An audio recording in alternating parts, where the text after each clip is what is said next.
Eto talaga ang totoong kaibigan mga kadonatics. Ha?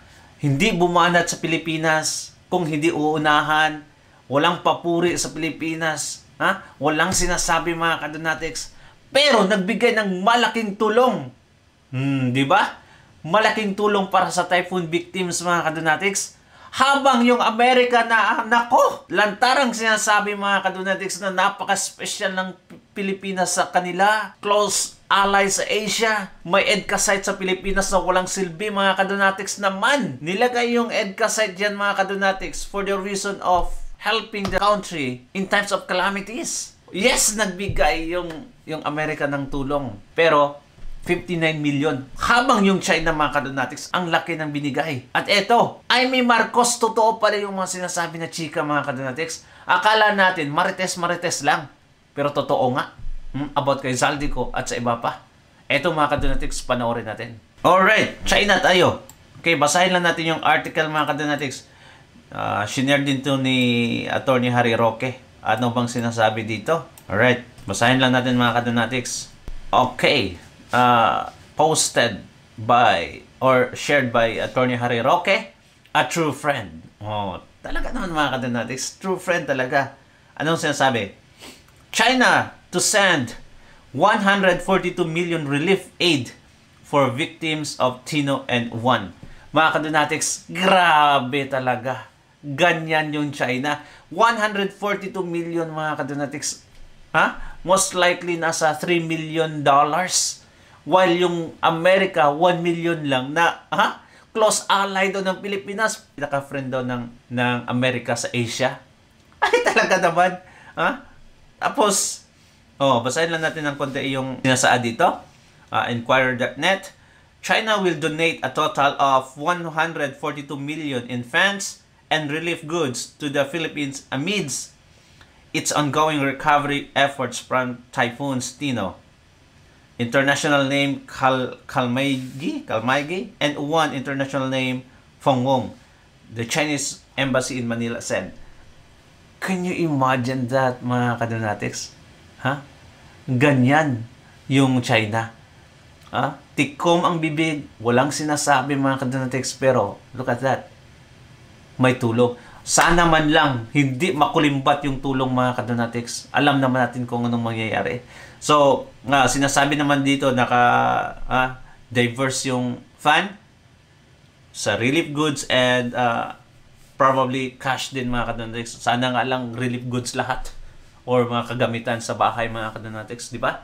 Kasi alam naman natin pag makita itong mga kwanggol ng mga demonyo, mga politiko sa mga kadonatics, pag makita nilang pera, nako, mag-iiba agad yung kaisipan mga kadonatics. Di ba? Mahirap na. So, sana man lang.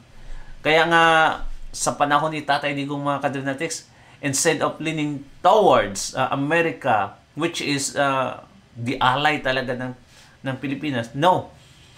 He even cursed Obama mga kadonatics sa time niya, but he leant towards China mga kadonatics. Grabe yung relationship natin with China dati mga kadonatics. Kaya ang daming mga proyekto ang nagawa ni Tatay Digong under the Build program na partnered with China din mga kadonatics aside sa JICA ng Japan. Grabe! Yung sa Mindanao mga railways mga kadonatics, ngayon lang pinahinto ni Marcos Jr. Ewan ko kung anong nakain niya. It was funded by mga kadonatics, China. Pinahinto lang. Pagkabugok talaga. Anong masasabi niyo mga kadonatics? Sabi ko nga, many times ago, before, I would rather have a Chinese friend than any Americans or Korean friends. Because I have witnessed this myself. Yung mga Chinese mga kadonatics, yung treatment nila sa iyo mga kadonatics is really a true friend. Really true friend mga kadonatics. Iba talaga sila. May humbleness pa yan Kaya yung stereotype mga kadonatics na maangas or kanyang mga Chinese, no. Hindi. Marami lang sila kaya may mga ganun na cases mga kadonatics, but mostly magagaling sila at maganda makitungo. At ito, punta na tayo sa chika ni Manang Marcos. Okay. Ito mga kadonatics. Chika niya. Nga darating daw si Saldico on Zoom. Yun ang latest na balita, baka magbago pa. Ang latest chika, ang latest. magaganap bukas dyan sa Blue Ribbon ay yung mga congressman pupunta doon. Bukas is ngayon na yun mga kadonatics kasi kahapon tong video na to. Sila at yun nga, liliwanagin na walang kinalaman si Martin Romualdez, si Bonjing. Pagkatapos noon, can you imagine? Pupunta pa yung mga congressmen sa Blue Ribbon Committee mga kadonatics para sabihan lang na walang hindi involved itong si Tambaluslos. Can you imagine that? Saan yung interparliamentary ni Lacson? Bakit andyan yung mga congressman? At magtestigo pa mga kadonatics na hindi talaga involved itong si Romualdez. Ay, talaga naman mga kadonatics. Ano, nagsisinungaling yung mga Diskayas? Di ba? At of course mga kadonatics, back up by the president kasi hindi naniniwala din itong si Bongbong Marcos ng kanyang pinsan mga kadonatics ay talagang napakademonyo din. Walang naniniwala mga kadonatics. Kaya kawawa talaga. A-appear rin si Congressman Toby Chanco. Confirmed na siya. May karagdagang ibubunyag. Okay. At ang ating VIP, hindi na star witness kasi hindi na a-appear ang dating speaker, kundi ang darating daw si Saldico on Zoom. Yun ang latest na balita, baka magbago pa, tignan natin. Pero higit sa lahat, panoorin ninyo at alam naman nating lahat, kinuloko lang tayo. Actually mga kadonatics, totoo yung sabi na Zoom meeting ni Zaldico.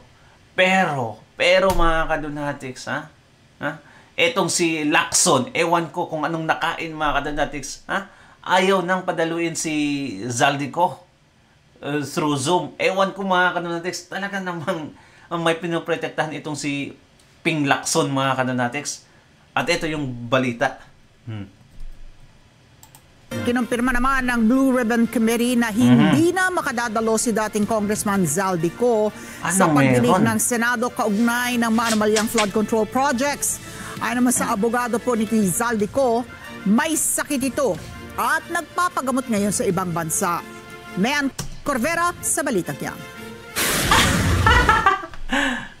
Hindi na itutuloy ng Senate Blue Ribbon Committee ang naunang plano na imbitahan si dating Ako Bicol Representative at Appropriations Chairman Zaldico para ilahad ang kanyang nalalaman sa nangyaring anomalya sa flood control projects sa pamamagitan ng Zoom.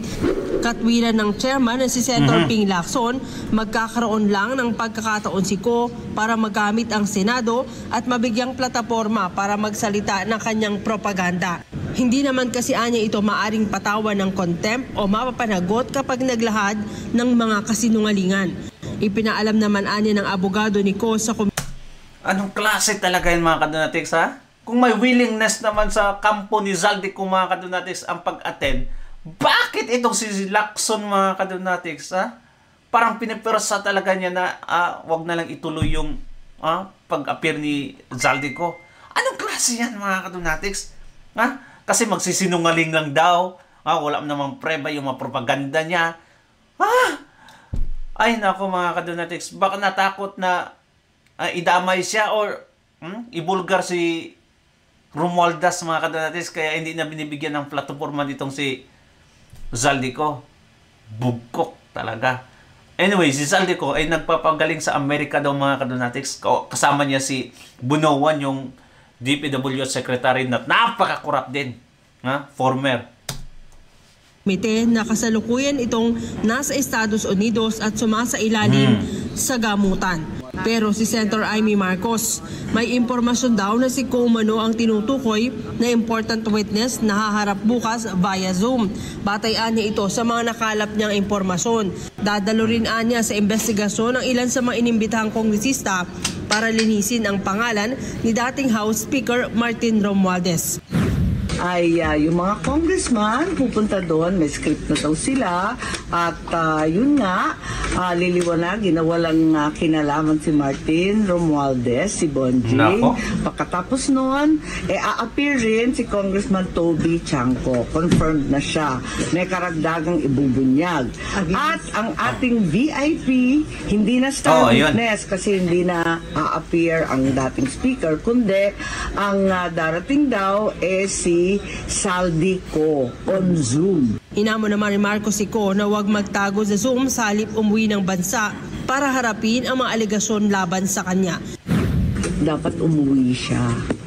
Yun ang maliwanag at siya nagtatago sa Zoom. Higit sa lahat, bakit? Mas paniniwalaan siya kaysa sa mga testigong umarap.